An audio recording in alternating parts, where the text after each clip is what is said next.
Welcome, everyone, and thank you for joining us for today's Democratic Pennsylvania Senate Forum, hosted by Jewish Democratic Council of America and Democratic Jewish Outreach Pennsylvania. My name is Jill Zippin. I am the co-founder and chairwoman of DJOP, which was founded in 2008 to ensure the voices of Jewish Democrats are heard in Pennsylvania. DJOP is proud to stand with JDCA as we work to elect Democrats who share our values in Pennsylvania and across the country. This election comes at a critical time as we work to combat Republican-led efforts to erode our democratic institutions. As Jews, as Democrats, and as proud Pennsylvanians, we cannot afford to sit back and disengage from the political process.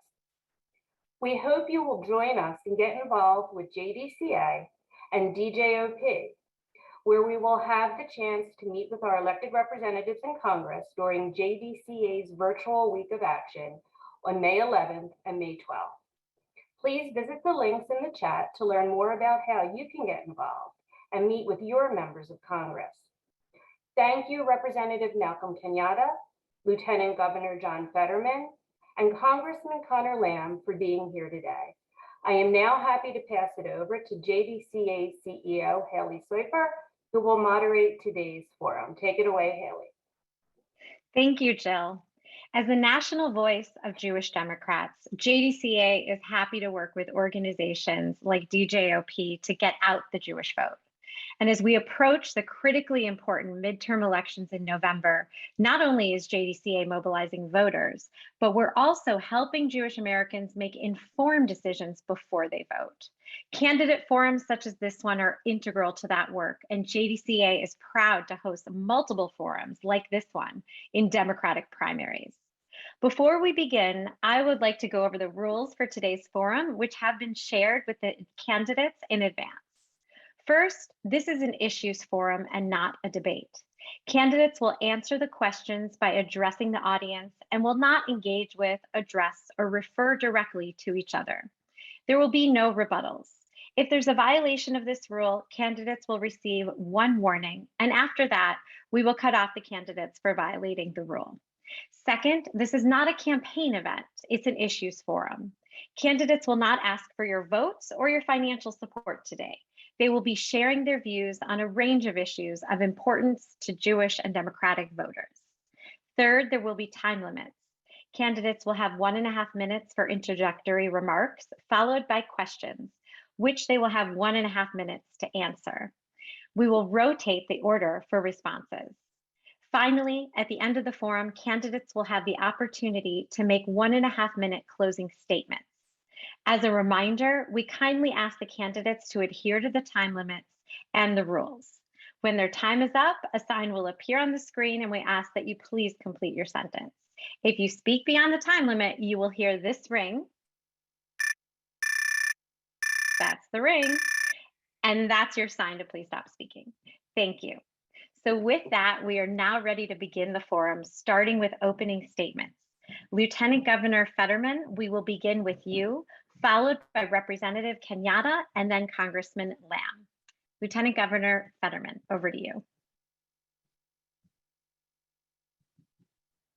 Hey, well, thank you for the opportunity to come speak to you all today. I mean, this is an issue-oriented forum, so I'm just going to talk about why I'm in this race and why I'm in public service, quite frankly, because there's values, and those values, my values, transfer into the issues, at least that I'm running on. First and foremost, as a Democrat, I'm running because I believe our minimum wage of $7.25 is a national disgrace and an embarrassment. You as a low-wage worker at $7.25 an hour can't even put food on the table for yourself, let alone for your family. I believe in America, that's one of the basic bargains that we must honor, that if you play by the rules, you work hard, and you show up and work full-time, you deserve to live in basic dignity and security for your family. Second thing that's so critical to me in terms of issues is healthcare. You know, everyone has found healthcare pretty useful in their lives. I know I have. You know, it's a basic fundamental human right. The union way of life, equality for our gay and trans communities, protecting voting rights across the country as they're under siege, protecting and safeguarding women's reproductive freedom. You know, all of these issues, all of these values are the reasons why I'm running in this race, because promoting these and safeguarding them, it's all on the ballot in 2022 and ultimately in 2024.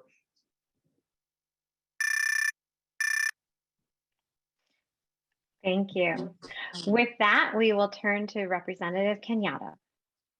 Well, thank you so much for hosting this forum, especially during this Holy Week for all the Abrahamic faiths, for my Muslim brothers and sisters celebrating Ramadan, for folks with the Christian faith like me, I'll be celebrating Easter and Good Friday tomorrow, and of course Passover as well.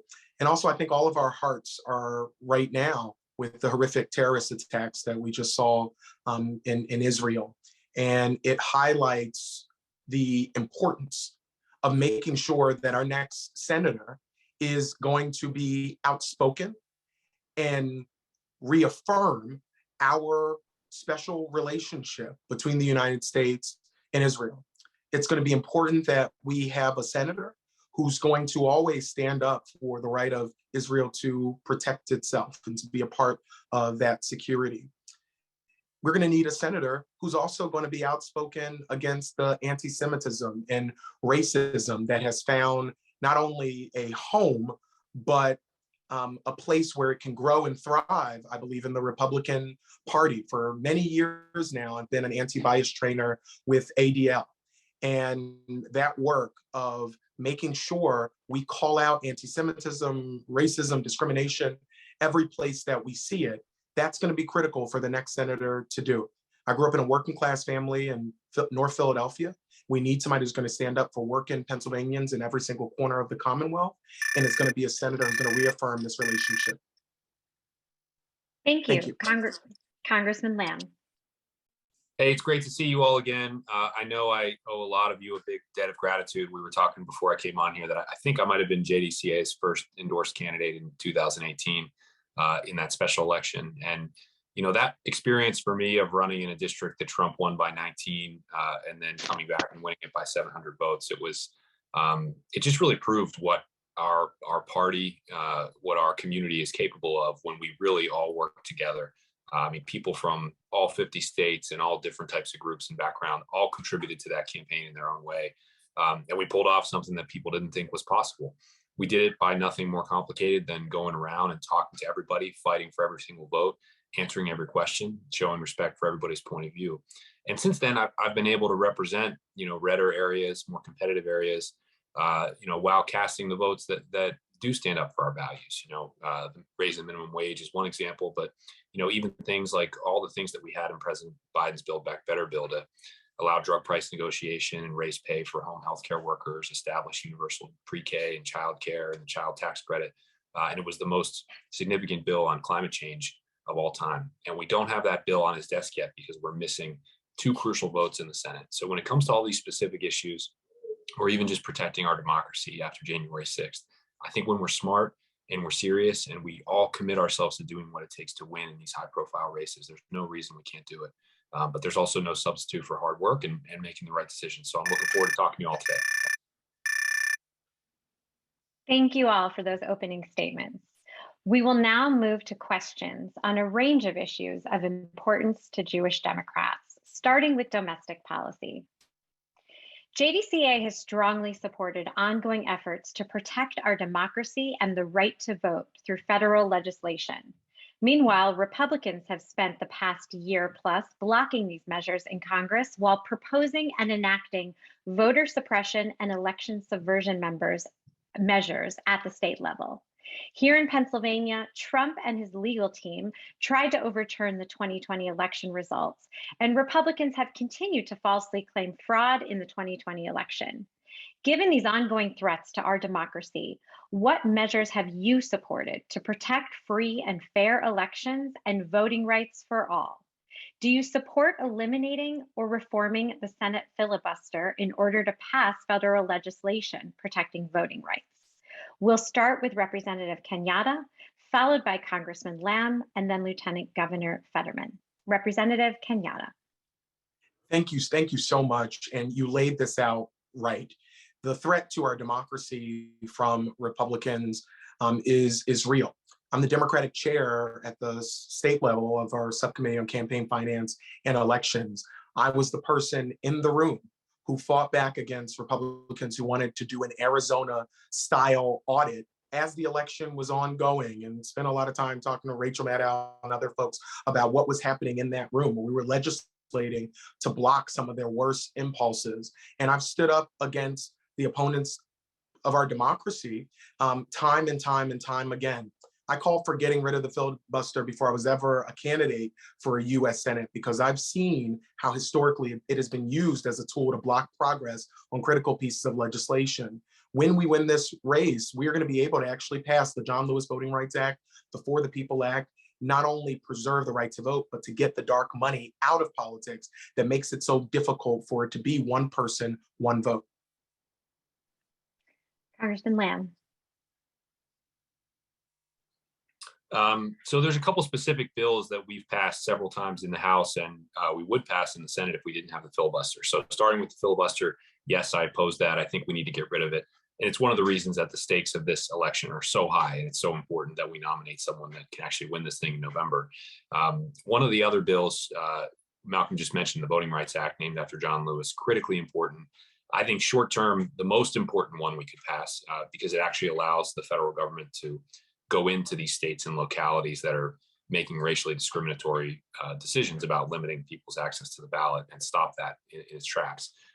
The broader one is called the Freedom to Vote Act, and it's actually been passed in the House and got 50 votes in the Senate. But because of the filibuster, it hasn't become law. And that would do things like help increase the amount of same-day voter registration, early voting, vote by mail. It would have a lot of sort of election security measures to protect our systems from outsized influence. Election day as a national holiday would be part of that bill. So really good, uncontroversial, broadly popular provisions that could be on President Biden's desk if we win one or two more Senate seats this year. Thank you, Lieutenant Governor Fetterman. Yeah, during the 2020 election cycle, I was proud to be essentially the face of Pennsylvania's pushing back on these widespread claims of fraud made by Donald Trump. Pennsylvania was ground zero for bad things happen in Philadelphia, and that we were rigging our election, and that just couldn't be further from the truth. We constantly push back across every cable network and online the awful narratives successfully. We had 5 cases of voter fraud in Pennsylvania out of nearly 7 million ballots cast, nearly 7 million. It was our most secure, it was our most safe, and it was our most participatory election in Pennsylvania history. And we did it during a pandemic, and we did it with using vote by mail for the first time in our state's history as well too.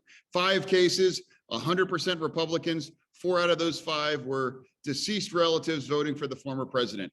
That's what voter fraud really is. It's a myth, and it is a lie constructed to justify voter suppression techniques and laws spread throughout all this country, including one coming in Pennsylvania with a constitutional amendment. If I'm the next senator from Pennsylvania, I would support the elimination of the filibuster. In fact, we were the first campaign to call for the elimination of the filibuster, and would vote for every single law or measure that would enhance and secure and promote basic democracy across the states that prevents suppression tactics universally. Thank you. On to our second question. The Pennsylvania Jewish community was targeted in the most deadly anti-Semitic incident in American history. Horrifically, a domestic terrorist killed 11 congregants with an AR-15 at the Tree of Life Synagogue in Pittsburgh in 2018. What measures do you support to both combat anti-Semitism and right-wing extremism, as well as efforts to ensure extremists do not have access to deadly assault weapons?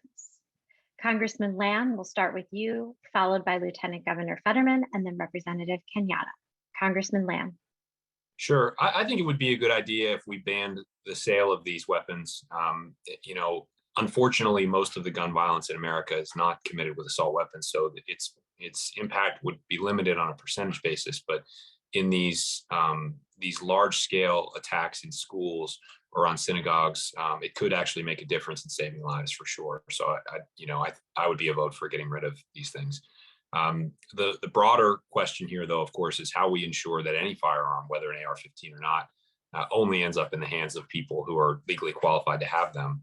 That is something we do a terrible job of in our society. We've never had adequate funding or rules around the background check system that's supposed to guarantee that. So we need to really increase the amount of budget, rules, everything that we do. And I used to work in this area as a prosecutor. The last thing I'll say is with respect to anti-Semitism, white supremacy, domestic terrorism in particular, it's the largest law enforcement threat that we face domestically. The FBI has been clear on that. And there's clearly a lot more that we need to do online to figure out what these people are saying and be able to intervene before they act. You know, the shooter in this particular case had made some comments online that if they had been seen and detected, could have gotten him a knock at the door the day before the shooting, but we weren't ready. So those are specific tools that need to be contracted out, invented, developed with more talented people than we currently have working on this right now. It's an investment that needs to be made over time, but it's our number one threat, so we have to treat it that way. Thank you, Lieutenant Governor Fetterman. Sure. Yeah, with absolute horror, I'll never forget where I was as the Tree of Life shooting was unfolding. I was actually campaigning in Philadelphia. I was at the Wells Fargo Center, and a dear family friend had called us, who lived directly across the street, and was relaying what was happening, and it was absolutely horrific. We immediately left and headed back for Pittsburgh, and the trauma that the Jewish community endured that day is just beyond words. And touring the temple and seeing the bullet holes in the plaster and attending the services drives home how toxic and awful anti-Semitism is, and how we as a society must turn our backs on it and stamp it out in every shape and form, whether it's online, whether it's in our political rhetoric. We must reject it at every single term.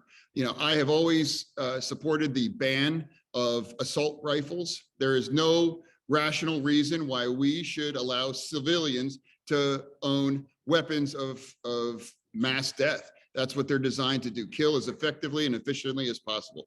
You know, we should not be allowing these weapons in the hands of anybody, and we should develop more effective background checks and techniques to prevent others from owning other firearms that would cause others harm. And that is achieved through eliminating the filibuster, which really is the key to all of our success legislatively. Representative. You know, the pain of that tragedy, the worst attack in the Jewish community in American history, will never leave us. And it's why the work that I've done with ADL for so many years, well before ever deciding to run for office, has always been so important. Because as the president would say, hate never goes away, it just hides. And our work to uproot it, to make sure the next generation is less infected with this hatred that we've seen over the years, is going to be critical. It's also important that we recognize that these weapons of war are far too accessible in our communities. Of course, we should be banning assault weapons. Of course, we should be closing loopholes that allow terrorists and domestic abusers and others to get their hands on weapons. Of course, we should be holding gun manufacturers accountable and making sure the proliferation of ghost guns is not allowed to continue unimpeded. And I think what the president did earlier this week was an important step, but the Senate needs to act as well. We need to make sure these weapons are less available and accessible, but then we also have to deal with the hatred that undergirds it. And we know that the white supremacists who we see chanting "Jews will not replace us" are the same folks who push out homophobic, racist bile. And we're in this work together to uproot that in our society. Thank you. Decades of Republican-led tax cuts for the wealthy, attacks on social infrastructure, and efforts to weaken organized labor have all contributed to economic inequality.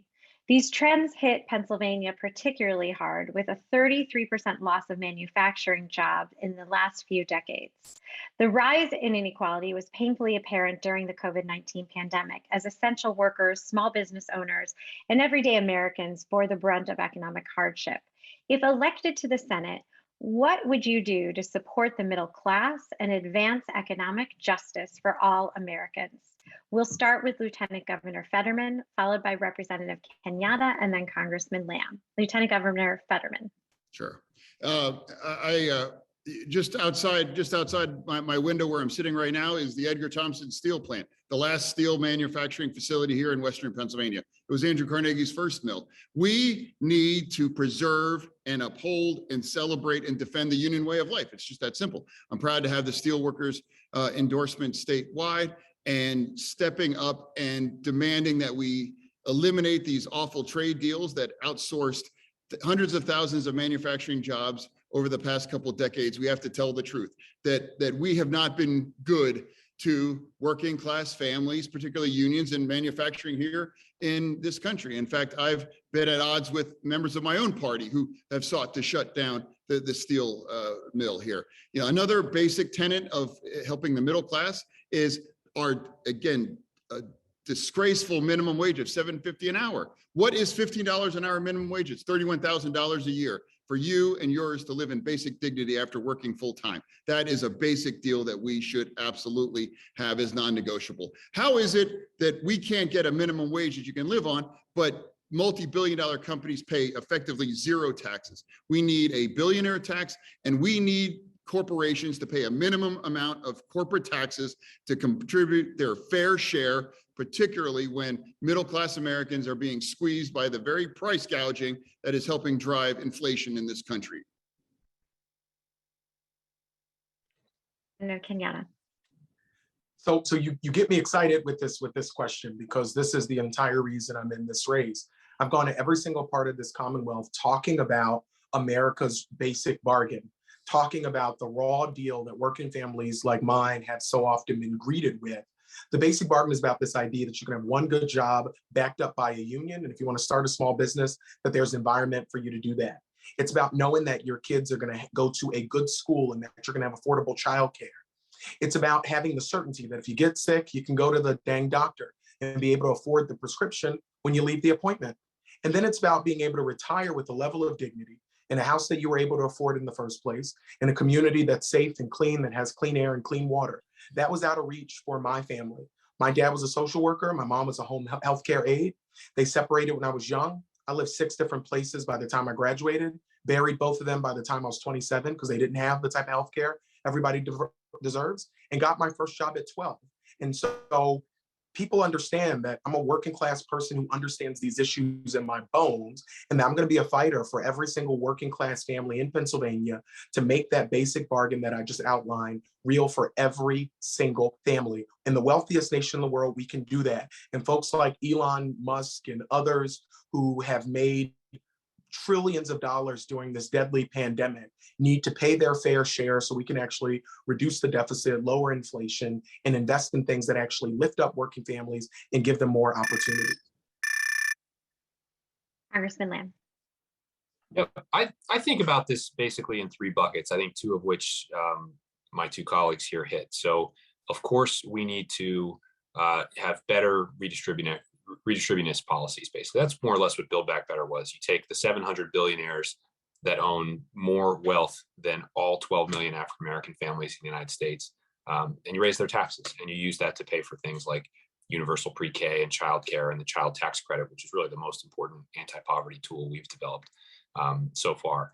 And then I think the second category of union rights is critically important. I mean, it's definitely no accident that the middle class was at its largest and strongest when the labor movement was also at its largest and strongest, and that as unions declined, the middle class declined. So a bill like the PRO Act, which we have passed multiple times in the House, would really just increase the percentage of unions in America and allow them to bargain up their own salaries and benefits and working conditions. But then the third thing that I think is important, we don't really have the time to go into it here, but when you think about Western Pennsylvania, we used to make steel. Now we make healthcare is one way to kind of describe our economy in terms of, you know, the most common available job was $30 an hour steel job.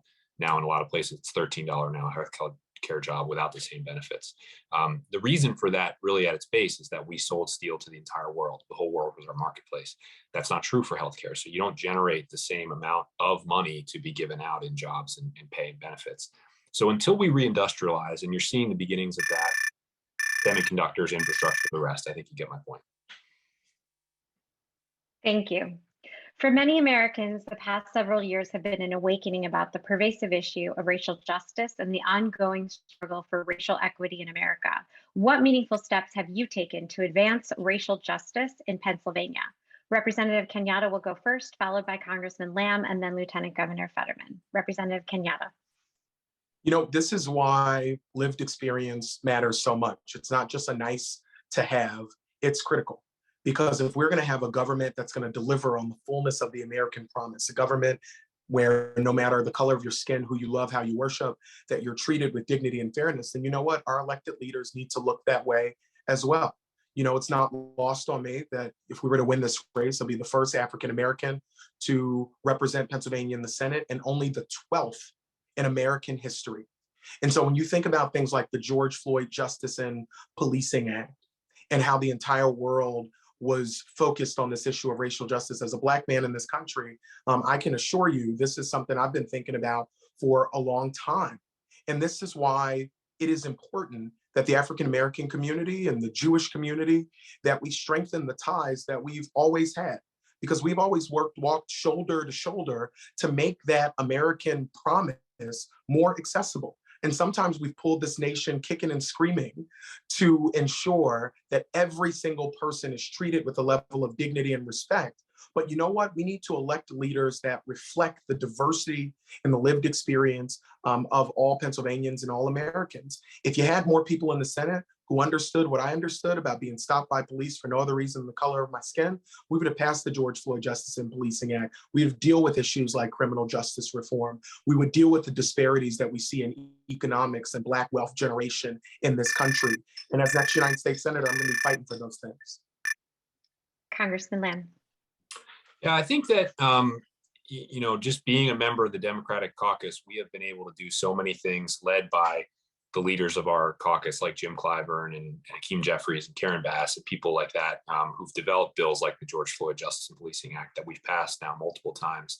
And the list really goes far on. But I would single out that one because I think in a congressional district like mine, someone would have told you in the summer and fall of 2020 that it would be a mistake to vote for the George Floyd Justice and Policing Act. You know, every police union and department and group in the country came out against it.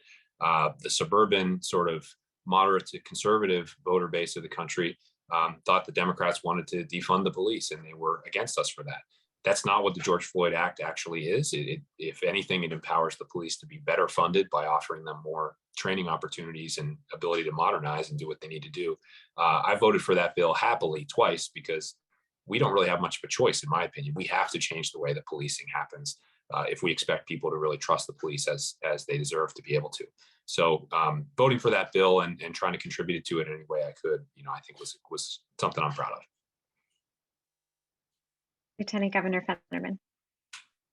26 years ago, or about this moment, I was teaching GED and computer classes in Pittsburgh's Hill District, which is a rich, historically significant Black community in Pittsburgh, much like Harlem. I was doing that as an AmeriCorps volunteer. I created the first computer labs in Pittsburgh's Hill District and helped young people get their lives back on track and realize just how wide the disparity was in our educational outcomes and so many other ways. And then from that point, transitioned to Braddock, where I currently live now. And I was proud to serve as mayor for 4 terms of Braddock, which is 75% Black community that is facing some of the most extreme examples of inequality, whether it's access to healthcare, whether it's public safety, whether it's investment, whether it's environmental issues, whether it is just basic access to services. We were able to successfully confront all of them during my time as mayor during 14 years. I'm most proud to have achieved a level of public safety. We went 5.5 years without the loss of life in our community through any kind of violence, gun or otherwise, which had never been achieved before or since. And moving on to Lieutenant Governor, I championed and revolutionized the pardons process to deliver more second chances than every administration in Pennsylvania history combined. So my commitment is now in its 26th year for those great and important causes that we all champion. Thank you. Across our country, reproductive rights and access to abortion are under attack. Republican-led state legislatures have recently enacted near-complete abortion bans in several states. The Supreme Court's conservative majority will soon issue a ruling that may overturn the protections set by Roe v. Wade. If elected to the Senate, how will you act to protect access to abortion and reproductive rights? Congressman Lamb will go first, followed by Lieutenant Governor Fetterman and Representative Kenyatta. Congressman Lamb. In the Senate, I would do the exact same thing I've done in the House, which is co-sponsor and vote for something called the Women's Health Protection Act. That's a bill that we put together in the House that would put Roe v. Wade into law by statute, so that no matter what the Supreme Court rules this year, that right would remain protected. The other vote that we took this year for the first time ever actually was to repeal something called the Hyde Amendment, which makes it impossible for government programs like Medicaid to provide abortion services. And you know that in states where they're rolling back the right to choose, that falls hardest on the poorest, women who wouldn't be able to afford to travel to another state and have kids, jobs, and responsibilities. And things are difficult enough as they are. They would need programs like Medicaid to provide these services for it to be a realistic option. So those two votes are critical. I've cast them in the House. I would cast them again in the Senate.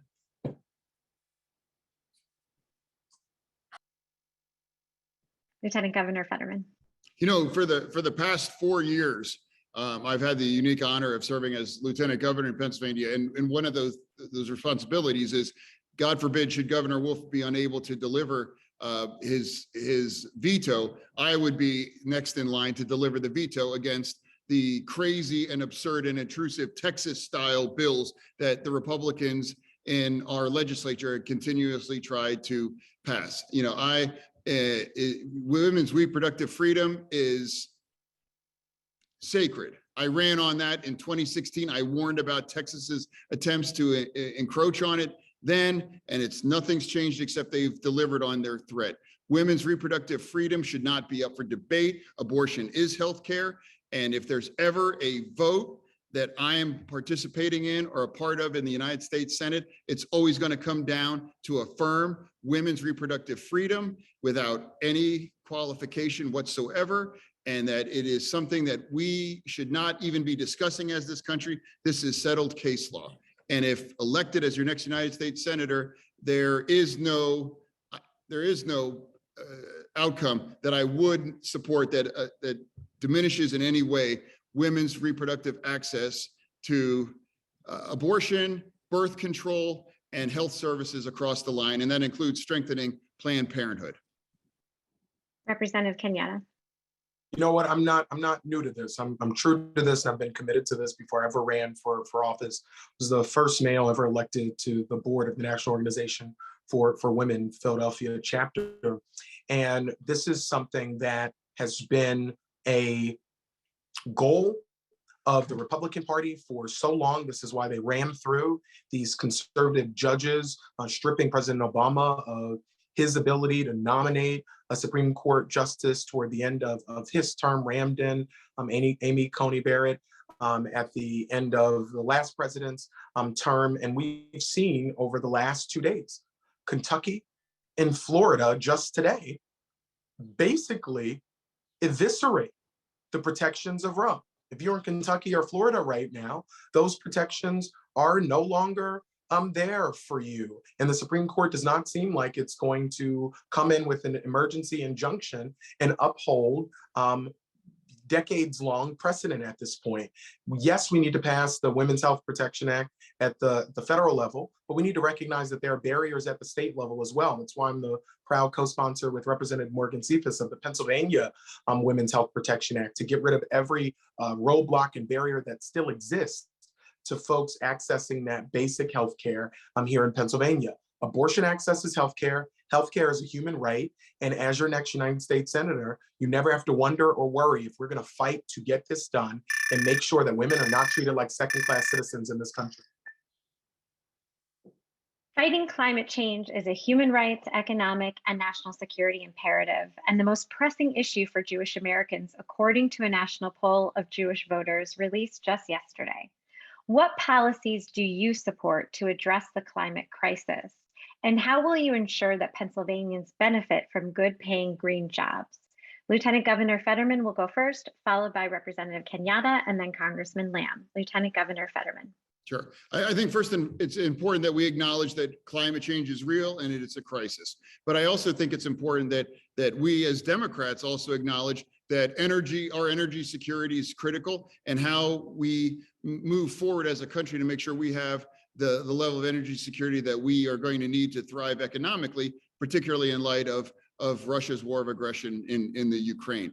I was selected by the Obama administration and the Environmental Defense Fund back in 2009 to be a face to promote cap and trade legislation with the Blue-Green Alliance with the steel workers and the Environmental Defense Fund in the hopes of decarbonizing our economy. Unfortunately, it was blocked by the Republicans, but the truth still remains that we must act decisively on climate, but we must do it simultaneously. We cannot be the party of science and pretend that this is a 2 or 5 year process. This is a multi-decade process that we must honor that transition and make it just and equitable to the extractive industry jobs and the union workers and the communities that depend on it, while maintaining our energy security, but also understand that we must make the appropriate level of massive investments into a green energy economy so that our children, my children, when they are my age, will be living in a world where they can scarcely remember why we ever argued with this transition in the first place. Doing it as rapidly as possible, as fairly as possible, grounded in actual science to make the transition as just and smooth as possible is critical. Representative Kenyatta. So we have to treat this crisis like the emergency that it is. I'm proud to be one of the co-chairs of Climate Power, along with Representative Innamorato from out of Western PA. We can't in one breath say this is an emergency and the other breath say, let's just keep doing what we're doing. Report after report after report have made it clear that the planet's getting to a place where it's not going to be livable. I do not think we should be in the business of approving new permits for fracking. I think that we're at a point right now where we need to make sure zero new dollars in tax incentives and other supports go to these extractive industries, and that we double down on investments into a clean energy future. The crisis in Ukraine, precipitated by the thug of Vladimir Putin, has made it clear now more than ever that we need to double down and move as quickly as possible to greener, cleaner forms of energy so we can stop being held hostage by autocrats like we're seeing out of the Kremlin. The president said it. We should not use this crisis as a means to walk away from our climate priorities, but to walk toward those goals, to do it aggressively. And if we don't lay out a bold vision for this, I think a lot of voters who were polled in the survey that you just mentioned, and young voters who have said this is their top priority, we're not going to see as robust turnout as we need to make sure we win this election. We won this election in part because young people showed up. Congressman Lamb.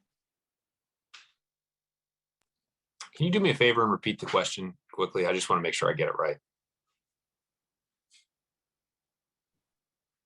I can, I just have to unmute. There we go. There we go. Fighting climate change is a human rights, economic, and national security imperative, and the most pressing issue for Jewish Americans, according to a national poll of Jewish voters released yesterday. What policies do you support to address the climate crisis? And how will you ensure Pennsylvanians benefit from good-paying green jobs? Thank you. Yeah, I want to make sure the national security piece was in there, because that's actually the lens through which I think we'll be most successful addressing it. Obviously, it's a moral issue. It's an economic issue. It's first and foremost an environmental and engineering issue. But I think the way that we can get a large amount of our fellow Americans to really make the commitments necessary to fund the things we need to fund to do this is to really try to convince them that we're doing it for the protection of themselves, their children, our land, the basic things that we all enjoy. And so, I think we will be successful if we do what we've done in the past in the name of national security, something like the Manhattan Project, the space race in the 1960s. Those are really good examples of how in America, we have everything that it takes if we fund the right areas of research to a large degree, there's no small budget answer to this. There's no purely private sector answer to this. We have to commit a lot of money into technologies like hydrogen, nuclear, carbon capture, a domestic supply chain for solar in particular, which we're very reliant on China for right now. Things even just like building out the electric vehicle charging stations like we're doing in the infrastructure bill are really, really helpful, but they're very political, unfortunately, at this point. And so I think over time, if we're doing big, broad-based investments that actually create jobs, get people building things, we're not just sort of imposing taxes and regulations, but it's more of a participatory approach. I think that's how people are really going to support it. And I think that's how, once again, we will beat the rest of the world to the technologies that we need. Thank you. We will now move to a section on foreign policy, beginning with the war in Ukraine. The violence in Ukraine continues to escalate, leading President Biden to recently call it genocide, as Russia continues its unprovoked and unconscionable attacks on the people of Ukraine. What additional steps should the United States take to stop Putin's aggression and end this war? Representative Kenyatta will go first, followed by Congressman Lamb and Lieutenant Governor Fetterman. Representative Kenyatta. Thank you. And every time I'm asked this question, we have to start by acknowledging that Vladimir Putin is a thug who is committing war crimes, who is perpetrating a genocide against the Ukrainian people, and who needs to be held accountable at The Hague. But right now is being held accountable by the international community. And this was one of the reasons I endorsed President Biden on the day he announced, because I felt like he'd be able to rally the world in situations just like this.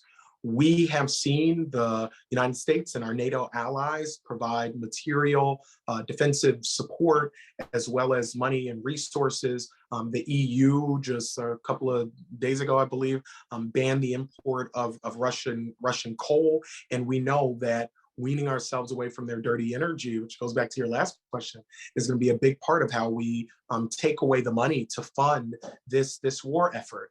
But I'm also excited to see Finland and Sweden, the Nordic countries, who for many decades were very resistant to being a part of NATO, in the coming months here are going to be making a decision about joining NATO. I think that who would have guessed? Nobody had on their bingo card that Vladimir Putin was going to be the person that was going to help us expand NATO. But because of his reckless, unprovoked war, that's exactly what's happening. He's paying a price for this invasion. The Ukrainian people are standing up. They are fighting back.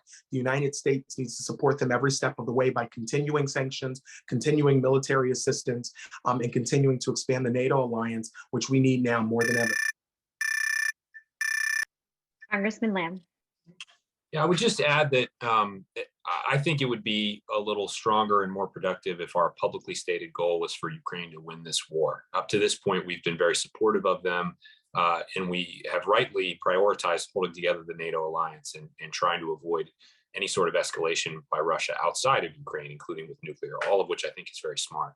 But you can see where this is going now that the Russian troops have moved to the east. They're not giving up. They're going to fight to take that territory and kill as many Ukrainians as possible. At the policy level, we have actually increased the lethality of the aid that we're giving them. Now we're giving them mechanized vehicles and artillery and things that are far beyond the anti-tank weapons and drones we were giving them in the first couple of weeks. That's a good thing. The Ukrainians beat the Russians back from Kyiv largely because of our aid combined with their own heroism. And that can happen a second time now in the Donbass. But I think that really to rally the larger group of NATO countries in the world with us, to me, it's time that we just be much clearer that we're not going to allow an autocracy to steal land from a democracy anywhere in the world, especially in Ukraine. Lieutenant Governor Fetterman. I think it's important to remember what a catastrophe it would be if this escalated into a hot war. I think that's the by far the most important consideration right now for American interest. And I think Joe Biden has done an outstanding job during his leadership during this incredibly difficult time. The truth of the matter is Russia is only using a small fraction of what its capabilities are. And you have an increasingly desperate and deranged actor in Vladimir Putin who knows what is possible. And it's imperative that we do not risk a hot war, simply because if for no other reason, it's not going to make life better for the Ukrainians. Doing whatever we can do in terms of supplying arms, humanitarian aid, and most importantly, being united as a global community to cripple the Russian economy through sanctions is absolutely critical. Just yesterday, I met with representatives from the German embassy, and we talked about their energy issues with Russia, and they were very blunt, and they said, you know, we don't have an alternative right now except for Russian natural gas, and it would take 5 years minimum to transition away from that. So Vladimir Putin is going to have access to resources. That's a fact. But making sure that we contain it, we are united in sanctions, and we do everything we can, but be mindful that we cannot afford to escalate this into a hot war that could cost hundreds of thousands of lives and may even trigger World War III. Congress recently passed a historic U.S. funding package for Israel of $4.8 billion in security assistance. JDCA strongly supports the 10-year U.S.-Israel Memorandum of Understanding that was signed by the Obama-Biden administration in 2016, providing for $38 billion in military assistance and life-saving missile defense programs. Do you support U.S. aid to Israel pursuant to the 2016 MOU? Or do you support any cuts, conditions, or restrictions on this security assistance? Congressman Lamb will go first, followed by Lieutenant Governor Fetterman and Representative Kenyatta. Congressman Lamb. Thank you. I have voted for this assistance every opportunity I've had since I've been in the House of Representatives, including standalone votes on Iron Dome, but also as part of larger DoD and other funding packages. So I've supported it without conditions beyond the MOU. You know, I think conditions are an attempt by some people to, you know, sort of impose special rules on Israel that other allies of ours are not subject to. We have generally applicable laws for all government foreign aid that, you know, it be used consistently with our values, and Israel is our trusted ally, friend, and partner. So I think we want them to use the aid as effectively as possible for them without extra sort of red tape. And so I haven't been in favor of conditions, and to my knowledge, neither is the administration. Lieutenant Governor Fetterman. Yeah, I absolutely support that. In fact, the vote against funding for the Iron Dome I found that deeply disturbing. You know, Israel must be allowed the ability to defend itself against random rocket attacks, and I would never support a movement to deny that capability. I don't support nor would ever support the BDS boycott movement. And furthermore, at every juncture, I'm going to come down on the side of Israel to unilaterally defend itself, facing the level of aggression, say thousands of random rockets being targeted at citizens. I support the memo of understanding without conditions, and you know, we deserve. Israel deserves our unqualified support as a special ally and a unique relationship in that region. And if I'm the next United States Senator, that's, you know, absolutely how I would conduct myself. Senator Kenyatta. This is pretty simple. Yes. You know, as I opened with in my opening statement, we just saw terrorist attacks there during Passover. And so we know how important it is to make sure we're supporting Israel's absolute right as a sovereign nation to protect itself. But we also have to get to a durable peace. And that's why a two-state solution is so critical. And I do not think you get there by supporting things like BDS, which I've always been opposed to. I don't think you get there by pulling back on our security assistance. You get there by the United States continuing to be a partner, and by continuing to be an important galvanizing force and trying to get to a deal, trying to get to a durable peace so that folks all across Israel don't have to look up and be afraid to hear another siren because folks are attacking. But in the meantime, we need to make sure that we are supporting the Iron Dome, and we're supporting all the other measures in line with the MOU. And as the next United States Senator, I'd absolutely be a vote to continue that assistance. It has been longstanding U.S. policy in consecutive Republican and Democratic administrations, with the exception of the Trump administration, to support a two-state solution to the Israeli-Palestinian conflict. What is your state solution, and what role do you believe the United States should play to further prospects for two states? Lieutenant Governor Fetterman will go first, followed by Representative Kenyatta, and then Congressman Lamb. Lieutenant Governor Fetterman. Yeah, I support a two-state solution because most people believe that is the best opportunity to achieve a lasting and durable peace, which is what's right for not only Israel, but the region and the Palestinians as a whole. You know, it's critical that the United States would not use an opportunity to impose its will or overstep its bounds. And this is something that's going to have to come or be developed organically with the stakeholders on the ground in the region. We as the United States should be there to support it at every juncture and to make sure that Israel understands that we will always be your unflinching ally, and that moving towards a two-state solution is ultimately what's in everyone's best long-term interest for a durable peace and enhanced security and prosperity for not only Israel, but for the region as a whole. Representative Kenyatta. So I swear I didn't see the questions in advance, but I just obviously, partially answered that.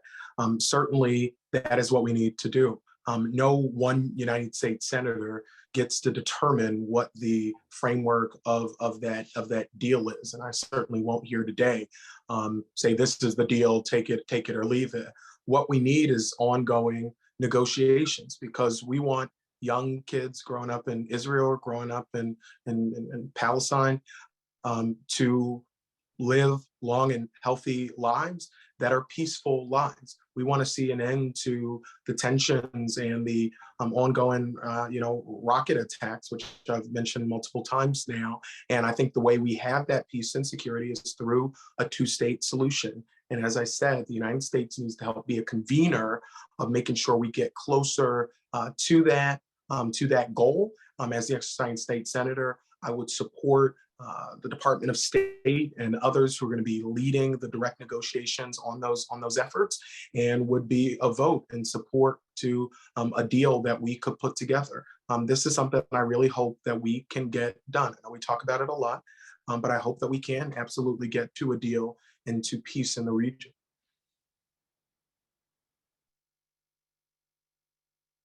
I'm fully committed to the two-state solution. It really represents a core American security interest across administrations of both parties for a very long time for a reason.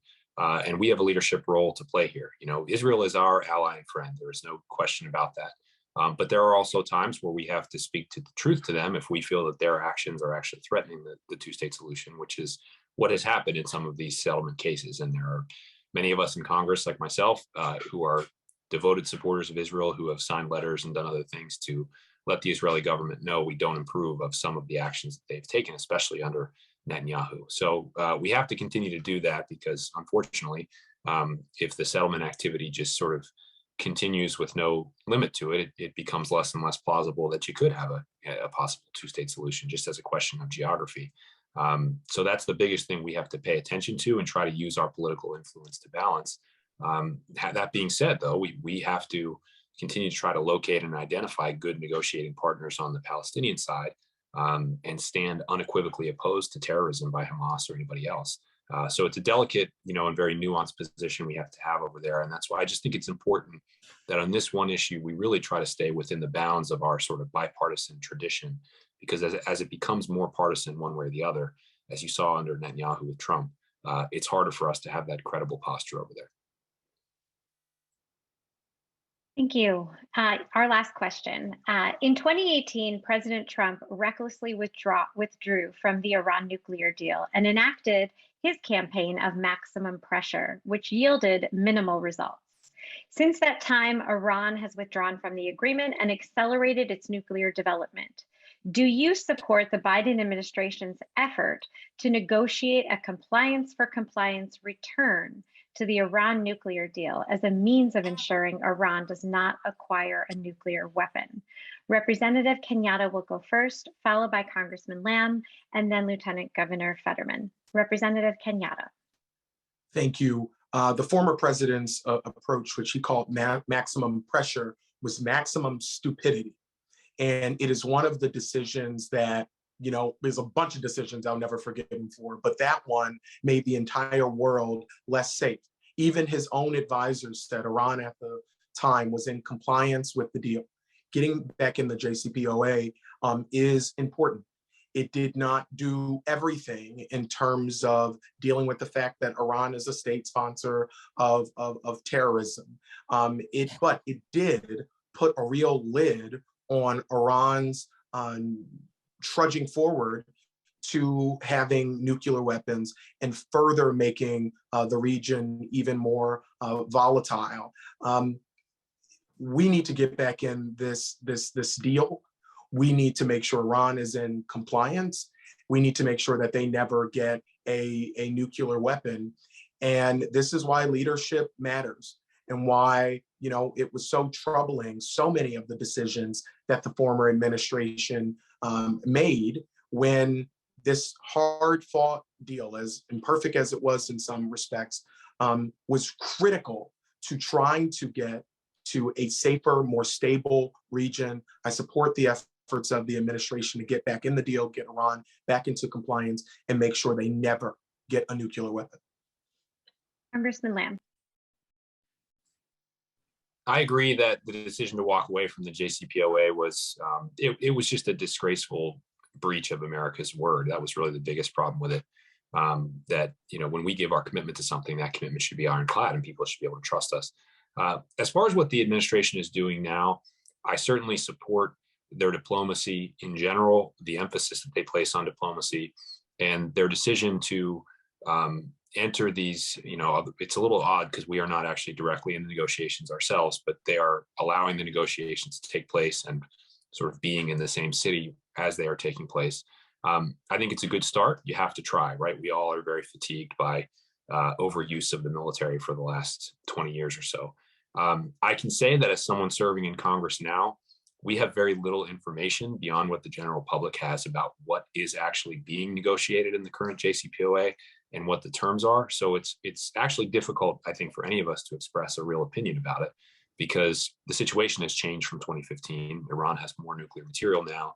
They have a different, more hardline leadership now. And so you would want to go into this decision with a little bit of healthy skepticism about what their intentions really are and whether it's possible to bind them to an agreement that is in our interest, the American interest. So I think it's possible, and I absolutely support the diplomatic path to trying to get there. But I don't feel that I can say a whole lot more than that until we know more from the administration of like what's on paper or where the deal is. And obviously the situation in Ukraine has complicated that now with Russia trying to insert themselves. And so we'll know more later in the year. Lieutenant Governor Fetterman. Yeah, I mean, let me be clear that the world must not ever tolerate a nuclear Iran. That's just, it's an unacceptable option. The danger to not only Israel, but the region as a whole, to world peace is absolutely unacceptable. And furthermore, as a rogue nation, it's not someone that's ever going to operate in true good faith or ever be working to enhance stability and overall prosperity in the region. I mean, we know that this isn't a matter of, well, they're not bad people. They're terrible, and they are promote terrorism at every juncture. That being said, I do support the Biden administration. This idea of longer and stronger and getting back into it, I think is critical, and we should support that.